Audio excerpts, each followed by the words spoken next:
గత 2 రోజుల నుండి మరి ఇక్కడ ఉన్నటువంటి కాంగ్రెస్ పార్టీలో ఉన్నటువంటి నేతలపైన అలాగే ముఖ్యమంత్రి రేవంత్ రెడ్డి పైన మరి ఎమ్మెల్యే హరీష్ రావు గారు కొన్ని కామెంట్లు కూడా చేయడం జరిగింది. తెలంగాణ ఉద్యమంలో ఎప్పుడు కూడా పాల్గొన్నటువంటి వ్యక్తి, ఉద్యమకారుల మీదకి తుపాకులు ఎక్కుపెట్టినటువంటి వ్యక్తి ఈరోజు రాష్ట్ర ముఖ్యమంత్రిగా ఉండడం మరి మన దురదృష్టం అన్నటువంటి వ్యాఖ్యలు కూడా చేయడం జరిగింది.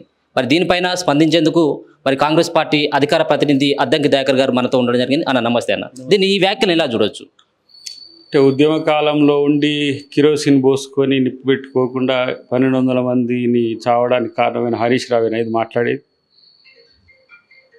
ఆయనేమో తెలంగాణ ఉద్యమానికి పెద్ద సహకరించినట్టుగా ఇలా 1200 మంది పిల్లలు చనిపోయినట్టు కారణం హరీష్ రావు గారి యొక్క అగ్గిపెట్టె లేకపోవడం వల్లనే కదా. ఆయన మాత్రం మంచిగానే బతుకున్నాడు. ఆయన ఉద్యమానికి చేసింది ఇదేనా? కాబట్టి ఉద్యమం అంటే వాళ్ళే, ఉద్యమం అంటే వాళ్ళదే, ఉద్యమ నేపథ్యం అంటే వాళ్ళదే అని చెప్పుకోవడం అనేది, మరి ఇంత పెద్ద త్యాగం చేసి తెలంగాణను మీ చేతిలో పెడితే తెలంగాణను మొత్తం దోచుకున్న మీరు ఇలా రేవంత్ రెడ్డి గారి మీద మాట్లాడే నైతిక హక్కు మీకుందా? మరి ఉద్యమంలో పాల్గొనకపోతే మీరు రేవంత్ రెడ్డి గారు కలిసి స్పీకర్ కాడ ఆ రోజు ఇది గవర్నర్ ప్రసంగం దగ్గర విజువల్స్ మీరు చూసుకోరు, మీ పక్కన ఎవరుండ్రు, మీకంటే ముందు ఎవరుండ్రు. కాబట్టి రాజకీయ పార్టీగా మీరు చేసే వాటిని వ్యతిరేకించిన దాన్ని మీరు ఎక్స్పోజ్ చేస్తారు. అంటే మిమ్మల్ని వ్యతిరేకిస్తే ఉద్యమాన్ని వ్యతిరేకించినట్ట. మరి మేమున్నప్పుడు మీ పార్టీ లేదు. మరి కాంగ్రెస్ పార్టీ ఉద్యమం చేసినట్టు తెలంగాణ కొరకు చేసినప్పుడు మీరు అసలు ఊసే లేదు. ఆ రోజే కదా మీరు ఏంది ఏమాత్రం రాజకీయ అనుభవం లేకున్నా, ఎమ్మెల్యే కాకుండా ఎమ్మెల్సీ కాకుండా మిమ్మల్ని మంత్రిని చేసింది కాంగ్రెస్ పార్టీ కాదా? కాబట్టి అలా చిన్నారెడ్డి గారు మరి ఉద్యమం తెలంగాణ కాంగ్రెస్ తరపు నుంచి చేసిండు, మీరున్నారు ఆ రోజు. అన్నిటికంటే ముఖ్యంగా మీరు ఎప్పుడు వచ్చిండ్రు ఉద్యమాలకు? మీరు ఎప్పుడు ఉద్యమాల్లో లేరో కూడా మాకు తెలుసు.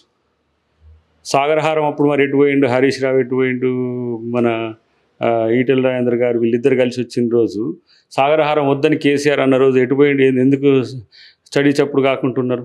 మళ్ళీ అది మొత్తం తెలంగాణ జేఎస్దే అవుతుందనే ఉద్దేశంతో మళ్ళీ వచ్చి వాళ్ళు పార్టిసిపేట్ చేసిన పరిస్థితి ఉన్నది. ఇప్పుడు ఈటెల రాజేందర్ ఒకవైపు అయిపోయిండు, హరీష్ రావు ఇంకోవైపు అయిపోయిండు. సరే, ఇదంతా పక్కన పెట్టు. రేవంత్ రెడ్డి గారు ఉద్యమం చేయలేదని అంటుండ్రు కదా. ఉద్యమం చేసిన మీరు తెలంగాణను దోచుకోమని చెప్పి మీకు హక్కు ఇచ్చిండ్రా? మిమ్మల్ని ఉద్యమాలు చేసినాం మేమే తెలంగాణ ఉద్యమానికి ఛాంపియన్ అన్న మీ మామగారిని కదా ఓడగొట్టి అలా రేవంత్ రెడ్డి గారు ఇక్కడ హీరో అయింది. మరి మిమ్మల్ని ఎందుకు ప్రజలు ప్రేమిస్తలేరు? మిమ్మల్ని ఎందుకు ప్రజలు ద్వేషిస్తున్నారు? ఉద్యమం పేరు మీద దాచుకోవడం, దోచుకోవడం మాత్రమే మీరు చేయాల్సిన పని. కాబట్టి ఇదంతా కూడా జనానికి తెలుసు. ఒక 10 సంవత్సరాలు తెలంగాణ ప్రజలు దోచుకున్న తర్వాత ఇంకా ఉద్యమం పేరు చెప్పి సెంటిమెంట్ రగిల్చే పరిస్థితి మీకు వచ్చిందంటే, ఆ రోజు చంద్రబాబు నాయుడు గారు పోయే రోజు నేను కూడా ఉన్నా. ఇక్కడ భువనగిరి కాడ తెలంగాణ జేఏసీ తరపున ఉన్నాం. అక్కడ మనోడు యాదవ్ గుర్తులేదు, పేరు గుర్తులేదు, తన మీద దాడి కూడా జరిగింది. అంటే పోతున్న క్రమంలో ఇప్పుడు జగన్ గారు పోతున్నప్పుడు కూడా మరి పెద్ద ఎత్తున ఉద్యమం జరిగింది. మరి జగన్ గారు మీతో ఎట్లా కలిసి ఉన్నారు? మీరు వైసీపీ ఎట్లా కలిసి ఉన్నది? మీకు మనోని పేరు ఏంది, లగడపాటి రాజగోపాల్కి ఎంత సాన్నిధ్యం ఉన్నది? ఎన్ని చెప్పాలి అట్లా పోతే? మీరు చేస్తే ఉద్యమం, మిగతా వాళ్ళు చేస్తే మాత్రం వాళ్ళు ఉద్యమ ద్రోహులు లెక్క చేసే ప్రయత్నం చేస్తారు. అన్నిటికంటే ఎక్కువ రాష్ట్రపతి ఎన్నికలప్పుడు కాంగ్రెస్ పార్టీకి ఓటేయడానికి కిమ్మనకుండా కూర్చున్నారు. మళ్ళీ కాంగ్రెస్ పార్టీకి వ్యతిరేకంగా కొట్లాడుతున్నారు.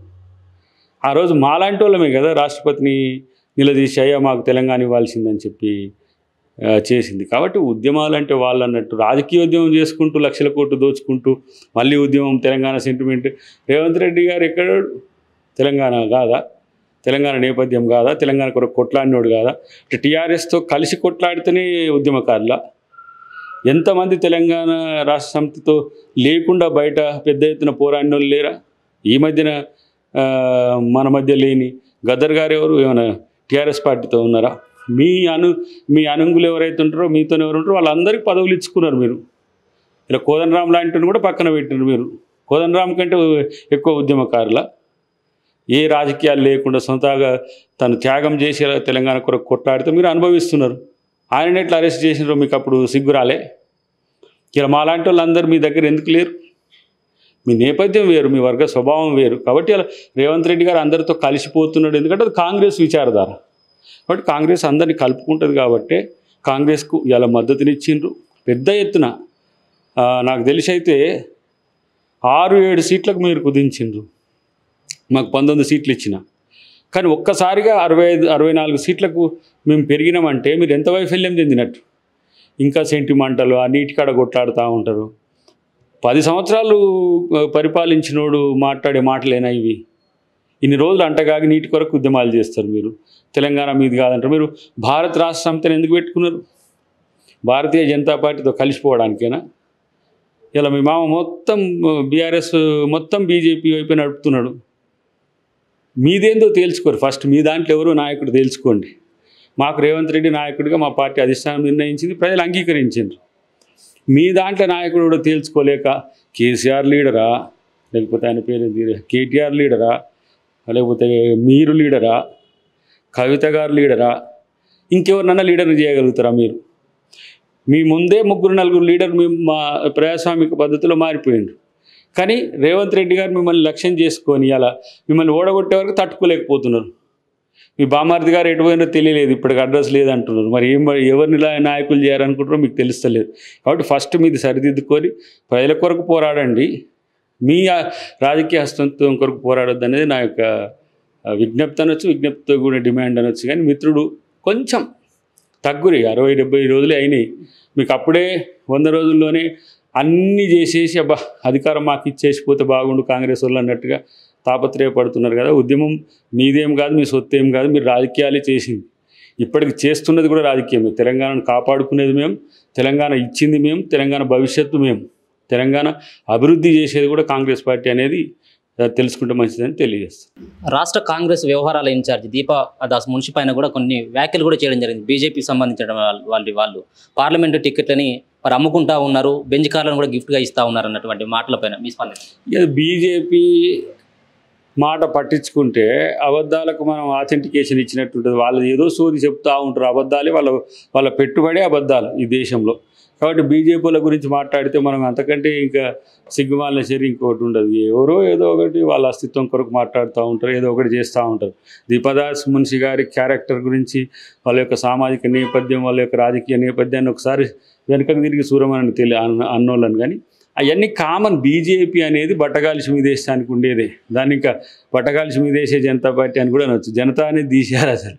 అదొక ఏమంటాము, దిగజారు రాజకీయాలకు అది ఒక అడ్రస్గా మారిపోయిన పరిస్థితుల్లో పెద్దగా దాని మీద స్పందించాల్సిన అవసరం లేదు. మా నాయకురాల మీద మాకు ఆ నమ్మకం ఉంది. వారేదో చెప్తే తెలుసుకోవాల్సిన అవసరం కాంగ్రెస్ పార్టీకి ఉండదు. రానున్నటువంటి పార్లమెంట్ ఎన్నికల్లో బీజేపీ పార్టీ, బీఆర్ఎస్ పార్టీ రెండు పార్టీలు కూడా కలిసి పోటీ చేసేటువంటి అవకాశం ఏమైనా ఉంటుందా? కలిసి పోటీ చేయకపోయినా వాళ్ళు ఒకటే, పెద్దగా వాళ్ళు వేరు. 2 పువ్వులు ఒకటే. ఇది గులాబీ కావచ్చు, అది కషాయం కావచ్చు, కానీ 2 కషాయాలు మాకు. సో మాకు వాళ్ళిద్దరు వేరని చెప్పినప్పుడు ఇలా మేమేం పెద్దగా పట్టించుకోము. అది ప్రజలు ఆమోద ముద్ర వేసిండ్రు. వాళ్ళిద్దరు ఒకటనే, వాళ్ళిద్దరిని కాదు 3 ఇంకా అంటగాగుతున్న కొంతమందిని కూడా కలిపి చేసింది ఏంటంటే వాళ్ళు ఎంత కొట్టినా 49 దాటలే. సో అందుకని ప్రజలు స్పష్టంగా ఉంటారు, ప్రజాస్వామ్యంలో ఉన్నారు అనేది వాళ్ళు గుర్తుపెట్టుకుంటే మంచిదని అనుకుంటున్నాను. అంటే అద్దంకి దయాకర్ని ఆల్రెడీ ఎమ్మెల్సీలు అయిపోయినాయి, ఇప్పుడు రాజ్యసభలో కూడా ఆశించడం జరిగింది. ఎట్లంటూ దయాకర్కి ఏమైనా అవకాశం ఉంటుంది కావచ్చు అని ఇప్పుడు ఏమైనా ఎక్స్పెక్ట్ చేయవచ్చు దయాకర్కి ఏ పదవి వస్తుంది అని చెప్పి? నేను ఆశించడం అనేది తుంగతుర్తి ఒకటి మాత్రమే. ఇంకా చేసేదంతా పార్టీ చేస్తుంది. ఏది పార్టీ నిర్ణయించినా కూడా దానికి సిద్ధపడి ఉన్నాడు అద్దంకి దయాకర్. అద్దంకి దయాకర్ మళ్ళీ ఈ దశ నుంచి మళ్ళీ కాంగ్రెస్ పార్టీ కొరకు కొట్లాడడం అనేది ఉంటుంది. అధికారం అద్దంకి దయాకర్కి వస్తే ఓకే, రాకపోయినా కూడా దాన్ని పెద్దగా సీరియస్గా తీసుకోవడం. ఎందుకంటే ప్రతి దాంట్లో మీ వాళ్ళు అంతా తమ్నెయిల్స్ పెడుతున్నారు. ఏంటిది, ఏ అధికార అవకాశం వచ్చినా కూడా దాంట్లో అద్దంకి దయాకర్కి అవకాశం అనేది ఆ ప్రయారిటీ వచ్చింది చూసినా అదే పెద్ద గౌరవం.